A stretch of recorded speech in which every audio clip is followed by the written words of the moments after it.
तो मूवी के स्टार्ट में हम एक बूढ़े कारपेंटर को देखते हैं जो कि काफी गरीब होता है। वो दिल का काफी अच्छा होता है और अपने लिए कुछ करना चाहता था। वो हमेशा सोचता रहता कि मैं ज्यादा सारे पैसे कमाऊं और उनसे कुछ करूं। उसके पास एक आइडिया आता है कि वो अपना एक पपेट शो खोलेगा। वो गाँव के लोगों से ओपिनियन लेने लगता है, उनसे पूछने लगता है कि मैं पपेट शो कैसे खोल सकता हूँ। तो सब लोग उसे बताने लगते हैं कि इसके लिए तुम्हें अच्छे अच्छे पपेट्स चाहिए होंगे जो कि लकड़ी से बनाए जा सकते हैं। नो डाउट वो बूढ़ा आदमी एक कारपेंटर भी था, लेकिन उसके पास इतने पैसे नहीं थे कि वो अच्छी लकड़ी का टुकड़ा खरीद सकता। तो वो अपने एक दोस्त के पास जाता है और उसका दोस्त उसे एक लकड़ी का टुकड़ा देता है जो कि बहुत अच्छी थी। वो लकड़ी अपने आप मूव भी कर रही थी। ये देख के वो बूढ़ा आदमी हैरान हो जाता है, लेकिन साथ ही साथ वो खुश भी था और काफी एक्साइटेड भी। उस बूढ़े कारपेंटर को बहुत अच्छे से कार्व करना आता था। अब वो उस लकड़ी को घर ले आता है, वो उस पे बहुत मेहनत करता है। वो उसे बहुत अच्छी तरह से कार्व करता है और एक प्यारा सा पपेट बना देता है। उस पपेट के फीचर्स बिल्कुल इंसानों की तरह थे। इससे लगता था कि असल में जैसे कोई बच्चा बैठा हो। उस बूढ़े कारपेंटर का इस दुनिया में कोई भी नहीं था, इवन उसके बच्चे भी नहीं थे।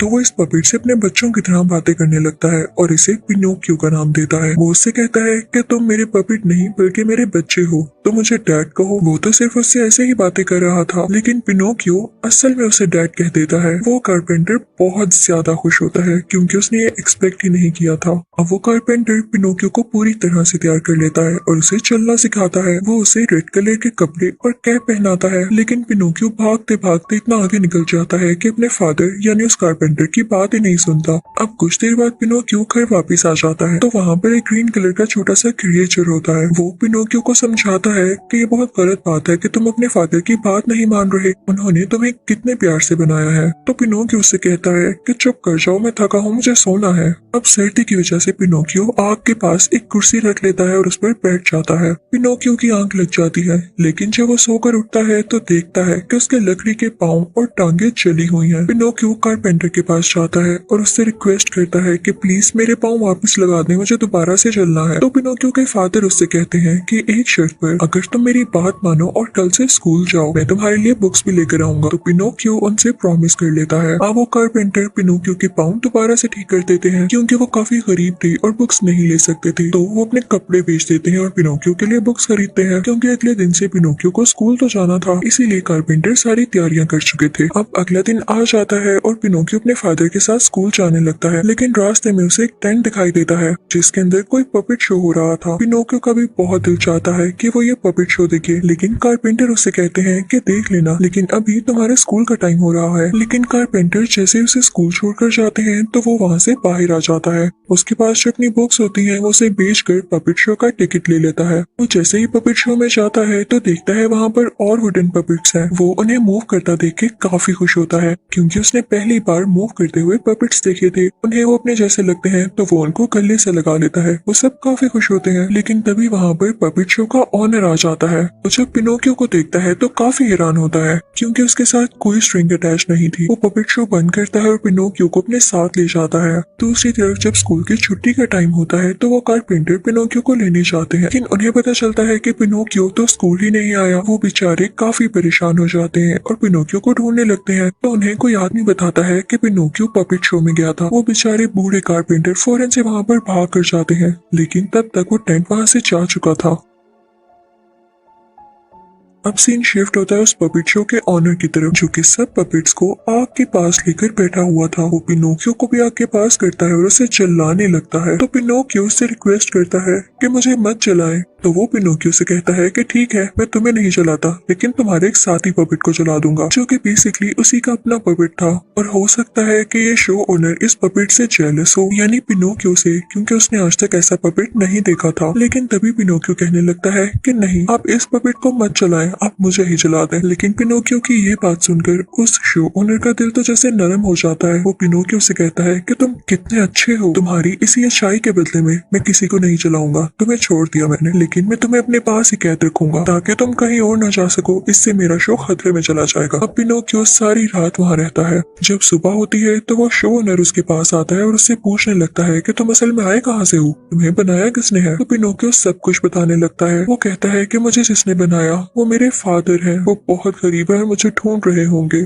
सिर्फ मैं ही उनकी एक होप हूँ, मुझे जाने दें। तो वो शो ओनर पिनोकियो से कहता है कि अच्छा ऐसी बात है, यानी तुम लोगों का मकसद मेरे शो को खत्म करना नहीं है। तो पिनोकियो कहता है कि हरगिज़ नहीं। तो वो शो ओनर उसे 2 कॉइन्स देता है और कहता है कि जाओ जाओ अपने फादर के पास। वो उसे खोल देता है तो पिनोकियो वहाँ से जाने लगता है, लेकिन जाने से पहले वो अपने सब पपेट दोस्तों से मिलता है। पिनोकियो को रास्ते में 2 अजीब लोग मिलते हैं। वो उसके पास कॉइन देख चुके थे और उससे ये कॉइन छीनना चाहते थे। वो पिनोकियो से कहते हैं कि तुम्हें पता है हमें मनी या कॉइन्स को डबल करना आता है। तो पिनोकियो बहुत इनोसेंट था, वो कहता है कि क्या वाकई आप मुझे दिखाएंगे कि मेरे पास 2 कॉइन्स हैं, क्या आप इनको भी डबल कर देंगे? तो वो आदमी कहते हैं कि हाँ छोटे बच्चे, क्यों नहीं, आओ हमारे साथ। वो पिनोकियो को अपने साथ एक होटल में ले जाते हैं, जहाँ पर वो पेट भर कर खाना खाते हैं। बहुत बुरे आदमी थे वो बिल भी नहीं पे करते और पिनोकियो से कहते हैं कि आज की रात तुम यहाँ ही सो जाओ, हम सुबह होते ही निकलेंगे और मैं तुम्हारे पैसे भी डबल कर दूंगा। तब तक पिनोकियो सो जाता है और जब वो सुबह उठता है तो वो दोनों अजीब आदमी उसके पैसे लेकर भाग चुके थे और इतना ज्यादा खाना भी खा चुके थे जिसका बिल पिनोकियो को देना पड़ता है, क्योंकि उसका एक गोल्डन कॉइन वो चोर ले गए।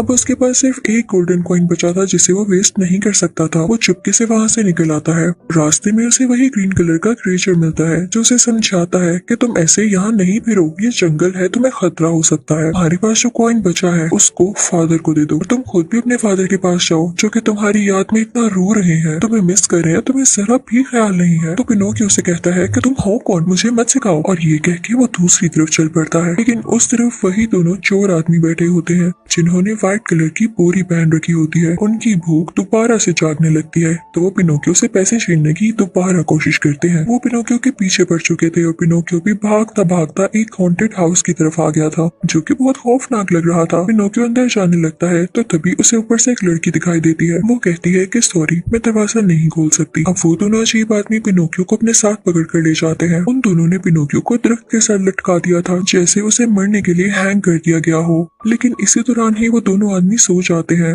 पिनोकियो भी बेचारा अब अपनी सेंसेस में नहीं था, लेकिन तभी वहाँ पर व्हाइट कपड़े पहने कोई आता है और पिनोकियो को बचाकर अपने साथ उसी हॉन्टेड हाउस में ले जाता है, उसी घर में जहाँ पिनोकियो पहुंचा था। जब घर के अंदर जाता है तो उसी लड़की को देखता है जो कि इनफैक्ट एक फेरी होती है। वो पिनोकियो को ठीक करती है। वो उससे उसके बारे में पूछने लगती है कि क्या तुम स्कूल जाते हो? तो पिनोकियो उसे अपना सच नहीं बता सकता था क्योंकि वो गरीब था और ये बता नहीं सकता था कि वो किस स्कूल में पढ़ता है और कहाँ रहता है। तो वो झूठ बोलने लगता है और पता है क्या, उसके झूठ बोलने की वजह से उसकी नोज बड़ी होती जाती है, बिल्कुल एक नीडल या किसी दरख्त की ब्रांच की तरह। फेरी को पता चल जाता है कि झूठ बोल रहा है तो वो उसे कहती है कि झूठ नहीं बोलते अच्छे बच्चे। वो बाहर से बर्ड्स को बुलाती है जो कि उसकी लकड़ी की नाक को छोटा कर देते हैं अपने नॉर्मल साइज में। फिर फेरी पिनोकियो को समझाने लगती है कि मैं जानती हूँ कि तुम यहाँ पर क्यों आए हो, क्योंकि तुम्हें वहाँ अपने फादर के पास रहना अच्छा नहीं लगता, लेकिन वो तुम्हारे फादर हैं, उन्होंने तुम्हें बनाया है, तुम्हें वहाँ जाना होगा, बल्कि मैं खुद तुम्हें वहाँ छोड़कर आऊंगी।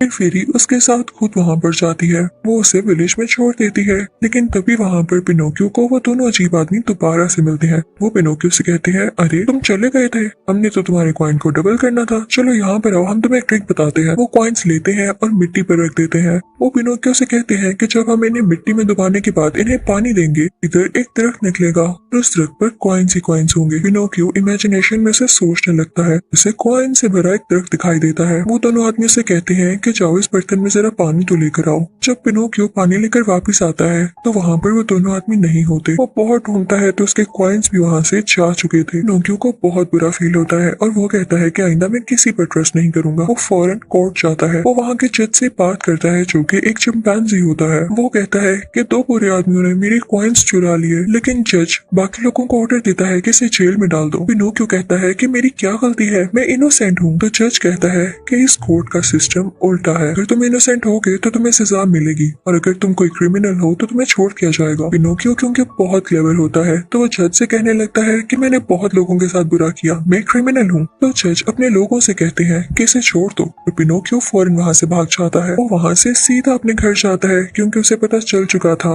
कि सिर्फ उसके फादर ही हैं जो उससे प्यार करते हैं और वो उनके साथ रहकर ही सेफ रहेगा। लेकिन जब वो अपने घर पहुँचता है तो वहाँ पर उसको अपने फादर नहीं मिलते। वहाँ पर एक आदमी आकर पिनोकियो को बताता है कि तुम्हारे फादर तो कब के यहाँ से जा चुके हैं, वो तुम्हें ढूंढने के लिए पता नहीं कहाँ कहाँ गए, अब वो समंदर के उस पार गए हैं। पिनोकियो भी फौरन से समंदर की तरफ जाता है और उसमें जंप लगा देता है कि शायद वो भी उस तरफ पहुंच जाए, लेकिन उससे स्विम नहीं किया जाता। वो पानी में बहता बहता पानी के दूसरी तरफ आ जाता है, क्योंकि लकड़ी तो पानी में डूबती ही नहीं। लेकिन तभी हम किसी को देखते हैं जो उसको बचा कर लेकर जा रहा होता है। जब पिनोकियो को होश आता है तो उसके सामने वही फेरी होती है जिसने उसे पहले भी बचाया, जो कि हॉन्टेड हाउस में रहती थी। वो फेरी को देख के काफी हैरान हो जाता है, क्योंकि फेरी अब बड़ी हो चुकी थी। वो फेरी से कहता है कि क्या मैं भी बड़ा हो सकता हूँ? तो फेरी उसे बताती है कि नहीं, सिर्फ इंसान बड़े होते हैं, पपेट्स बड़े नहीं होते, बल्कि वो टाइम के साथ साथ डिस्ट्रॉय हो जाते हैं और खराब होने लगते हैं। ये सुन के पिनोकियो काफी उदास हो जाता है। तो फेरी उसे कहती है कि उदास नहीं हो, जिस दिन मैंने ये देख लिया कि तुम अच्छे बन गए हो, तुम स्टडी भी करने लग गए हो, तो मैं तुम्हें इंसान बना दूंगी, एक क्यूट सा बच्चा जो कि बड़ा भी होगा। पिनोकियो ये सुन के काफी एक्साइटेड हो जाता है और फेरी के कहने पर स्कूल जाने लगता है। वहाँ पर उसे काफी अच्छा लग रहा होता है, क्योंकि वो पहली बार स्कूल आया था। वहाँ पर उसका एक दोस्त भी बन जाता है, लेकिन वो लड़का पिनोकियो को शरारतों में लगा देता है। वो लोग स्कूल बंक करने लगते हैं, जिससे उसकी स्टडी भी नहीं हो पा रही होती। अब उस रात पिनोकियो जब वापस घर जाता है तो फेरी उसे अंदर नहीं आने देती। तुमने अपना प्रॉमिस तोड़ा है। पिनोकियो फेरी से कहता है कि आप मुझे अंदर आने दें, कल से जाऊंगा स्कूल। अब पिनोकियो कल से स्कूल जाने लगता है, लेकिन वो नोटिस करता है कि उसका दोस्त कई दिन से स्कूल नहीं आ रहा होता। खैर, वो अच्छे से स्टडी करने लगता है, लेकिन एक दिन उसे अपना वो दोस्त दिखाई दे देता है। वो उससे पूछता है कि तुम स्कूल क्यों नहीं आ रही हो, क्या तुम्हें फेरी ने कुछ कहा है? तो वो बताता है कि नहीं, मैं अपनी फैमिली के साथ किसी दूसरे टाउन शिफ्ट हो रहा हूँ, वहाँ ना स्कूल्स है और ना ही मुझे कोई काम करना पड़ेगा, मैं तो मजे से वहाँ पर रहूंगा। तो पिनोकियो कहता है कि अच्छा, जब तुम जाने लगो तो मुझे जरूर बताकर जाना, मैं तुम्हें गुड बाय कहने आऊंगा। अब अगले दिन हम देखते हैं कि पिनोकियो का दोस्त वहाँ से जा रहा होता है। पिनोकियो उसे गुड बाय कहने जाता है, लेकिन जब वो सोचता है कि वहाँ पर तो ये खेलेगा और वहाँ पर स्कूल भी नहीं जाना पड़ेगा, तो वो उसके साथ ही उस टाउन की तरफ चलने लगता है। अब वो दोनों उस टाउन में पहुंच चुके थे। वो बहुत मस्ती करते हैं, इतनी शरारतें करते हैं कि कभी पिनोकियो ने अपनी पूरी लाइफ में न की हो। लेकिन एक दिन वो लोग देखते हैं कि उनके कानों की जगह डंकी ईयर्स हैं। वो काफी डर जाते हैं और देखते ही देखते उनकी पूरी बॉडी डंकी में बदल जाती है। वो पूरी तरह से डंकी बन चुके थे। जल्दी उन्हें पता चलता है कि जो इस टाउन को बनाने वाला आदमी है वो बहुत बुरा है। वो यहाँ बच्चों को लालच देकर लाता है और फिर उन्हें डंकी में बदल देता है। वो उनसे बहुत काम लेता है या उन्हें किसी सर्कस या किसी शो में बेच देता है। इसी तरह उसने पिनोकियो को भी एक सर्कस में बेच दिया था, जहाँ का ओनर उसे काफी ज्यादा शो करवाता है। पिनोकियो ऐसे शो करके थक चुका था। अब एक दिन इसी तरह एक शो में फेरी भी आती है। जब वो देखती है कि पिनोकियो की ऐसी हालत है तो उसकी आंखों में आंसू आ जाते हैं। उसे दुख भी हो रहा होता है कि पिनोकियो ने आज तक किसी की बात नहीं सुनी। उसके साथ ऐसा होना ही था। अब हम उस सर्कस के ओनर को देखते हैं, जो कि पिनोकियो यानी उस डोंकी को पानी में फेंकने आया था, क्योंकि वो उसके स्किन यूज करके बेचकर पैसे कमाना चाहता था। वो उसको पानी में धक्का दे देता है, लेकिन पिनोकियो पानी के नीचे जाते ही दोबारा से पपेट में बदल जाता है। पानी में बबल्स बनने लगते हैं। पिनोकियो फौरन वहाँ से भाग जाता है, लेकिन पानी में ही एक मॉन्स्टर फिश उसे खा जाती है। जब उस फिश के पेट के अंदर जाता है तो वहाँ पर उसे एक छोटी फिश भी मिलती है, जो कि उससे कहती है कि ये जगह बहुत खतरनाक है, तुम जैसे भी फिश के पेट से बाहर आओ तो इस जगह से भाग जाना। लेकिन तभी पिनोकियो को वहाँ पर अपने फादर यानी वो कारपेंटर भी मिल जाते हैं। पिनोकियो काफी खुश होता है और उन्हें गले से लगा लेता है, लेकिन अब वो बूढ़े कारपेंटर कहते हैं कि मुझे स्विम करना नहीं आता पिनोकियो, हम यहाँ से कैसे बाहर निकलेंगे? पिनोकियो उनसे कहता है कि आप कारपेंटर है और आपको ये तक नहीं पता कि लकड़ी पानी के ऊपर स्विम करती है। आप अपने बेटे पिनोकियो पर ट्रस्ट करें, हम यहाँ से बाहर निकल जाएंगे। और जब रात को वो मॉन्स्टर फिश अपना मुंह खोलकर सो रही होती है तो ये उसके मुंह से बाहर आ जाते हैं और साथ ही वो छोटी फिश भी बाहर आ जाती है, जो कि उन्हें रास्ता दिखाती है और ये लोग पानी के किनारे पहुंच ही जाते हैं। लेकिन उसके फादर की तबीयत बहुत खराब हो रही थी, क्योंकि वो एजेड भी तो थे। पिनोकियो अपने फादर को एक पुरानी सी जगह पर ले आता है, जहाँ पर वो उन्हें रेस्ट करने को कहता है। फिर एक फार्मर से मिलने जाता है, जहाँ पर वो बहुत सारा काम करता है। तो फार्मर उसे कुछ दूध देता है। पिनोकियो वो दूध लाकर अपने फादर को देता है। उसके फादर काफी खुश होते हैं कि मेरे बेटे ने पहली बार मेरे लिए कुछ किया। अब पिनोकियो परमानेंटली उस फार्मर के पास जॉब पर लग गया था, यानी वो रोज वहाँ पर काम किया करता और कुछ न कुछ अपने फादर को दिया करता था। उसके फादर अब उससे काफी खुश थे। एक दिन पिनोकियो कहीं जा रहा होता है तो वही दो चोर और अजीब आदमी उसको मिलते हैं। वो फिर से उसे लूटने की कोशिश करते हैं, लेकिन अब की बार पिनोकियो काफी वाइज और मेच्योर हो चुका था। पिनोकियो कहता है कि आप मुझे लूटने की कोशिश मत करना, मैं तुम्हारी बातों में नहीं आने वाला। और ये कहकर वो वहाँ से चला जाता है। वो दोनों आदमी पिनोकियो का इतना ज्यादा कॉन्फिडेंस देख के कुछ बोल ही नहीं पाते। उनका मुंह तो खुला रह जाता है। पिनोकियो और उसके फादर एक पुराने से घर में रहने लगे थे। अब पिनोकियो रोज जॉब पर जाता, हर काम किया करता था और उसमें काफी मैनर्स आ चुके थे। अपने फादर की हर बात माना करता था। फेरी ये सब कुछ देख पा रही होती है। जब उसे रियलाइज होता है कि ये अच्छा बच्चा बनता जा रहा है तो वो पिनोकियो को एक रियल ह्यूमन में बदल देती है, जैसा कि उन्होंने प्रॉमिस किया था। पिनोकियो एक बहुत ही प्यारा बच्चा बन चुका था। वो बहुत खुश होता है और भाग कर अपने फादर के पास जाके कहता है और कहता है कि पापा देखें, मैं इंसान बन गया, आप मुझे अपना असली बेटा कह सकते हैं। और ये कहते ही वो दोनों गले लग जाते हैं। उसके पापा पिनोकियो से कहते हैं, मेरा प्यारा ओबीडियंट बच्चा, मैं तुमसे बहुत खुश हूँ। और इसी सीन के साथ ये मूवी यहाँ हैप्पीली एंड होती है। यानी अब उस बूढ़े कारपेंटर के हालात भी अच्छे होने वाले थे। उन्हें एक बेटा भी मिल गया था। ये मूवी हमें काफी सारे लेसन देती है कि अगर हम हार्ड वर्क करते रहें, ओबीडियंट रहें और अपने काम से पीछे न हटें तो सब कुछ ठीक हो जाता है, जैसे इस मूवी में हुआ। आई होप आपको एक्सप्लेनेशन अच्छी लगी होगी। Thank you for watching.